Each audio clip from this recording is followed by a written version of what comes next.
নমস্কার, সবাই কেমন আছো? আমি বেশ ভালোই আছি। আমাদের বাড়িতে বেশ কয়েকদিন আগে বেশ কয়েকজন গেস্ট এসেছিল এবং সেই গেস্ট আসার জন্য অনেক কিছু রান্না হয়েছিল বাড়িতে, যেটা খুবই স্বাভাবিক। তার মধ্যে আমি কিন্তু 3টে রান্না করেছিলাম। ইলিশ পাতুরি, চিংড়ি মাছের তেল ঝাল আর নবরত্ন। এই 3টে রান্নার ভিডিও আমি বানিয়েছি, আর বাকি যে রান্নাগুলো হয়েছিল সেগুলোর ভিডিও করা হয়নি। যাই হোক, তো রান্না ব্যাপারটা আমি বরাবরই খুবই ভালোবাসি। ছোটোবেলার থেকে সেরকম কোনো কাজ বাজ করতে হতো না আমাকে, যেহেতু আমার মা বা আমার দিদিরা ছিল, তারাই বেশিরভাগ কাজ করে দিতেন, আমাকে খুব একটা কাজে দিতেন না। তো চাকরি পাওয়ার পর আমার জীবনটা কিন্তু টোটালি বদলে যায়। একদম একটা গ্রামে গিয়ে থাকতে হয় আমার স্কুলের সামনে।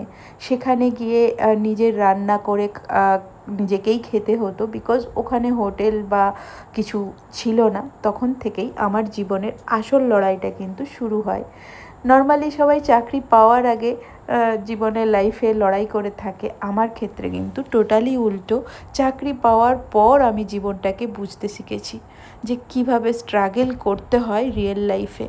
তো যাই হোক, এইভাবে যখন আমি চাকরি পাই এবং একা থাকা শুরু করি, তখনই আমি এই রান্নাবান্নার ব্যাপারে বেশি উৎসাহী হই এবং রান্না শিখি আস্তে আস্তে। তো এরপর থেকে যেখানেই রান্না দেখতাম বা নতুন রান্না খেতাম, তাদেরকে জিজ্ঞেস করতাম এটা কিভাবে তৈরি হয়েছে, এটা কিভাবে বানিয়েছো।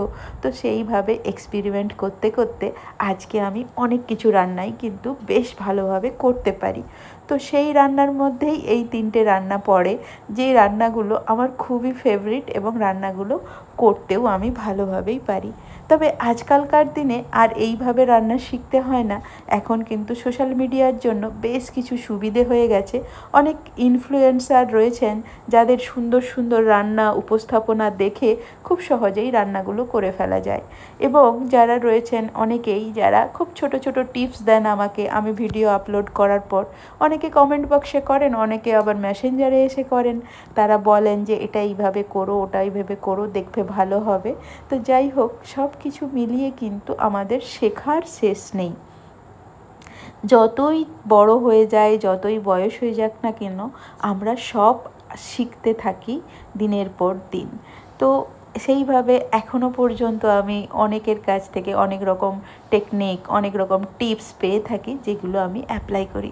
তাই ভালো লাগাও থাকে, কারণ অনেকেই বলে এটা এইভাবে করলে কিন্তু দেখো ভালো লাগবে, এটা এভাবে করলে ওটা অনেক সুন্দর হবে।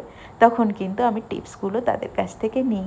যাই হোক, ধন্যবাদ তোমাদের সবাইকে, তোমরা এতটা ভালোবাসা দাও বলে। তো আমারও ভালো লাগে এই রান্নার ভিডিওগুলো আপলোড করে। যাই হোক, রান্নাগুলো কেমন লাগলো তোমরা জানিও আমাকে। টাটা, সবাই ভালো থেকো।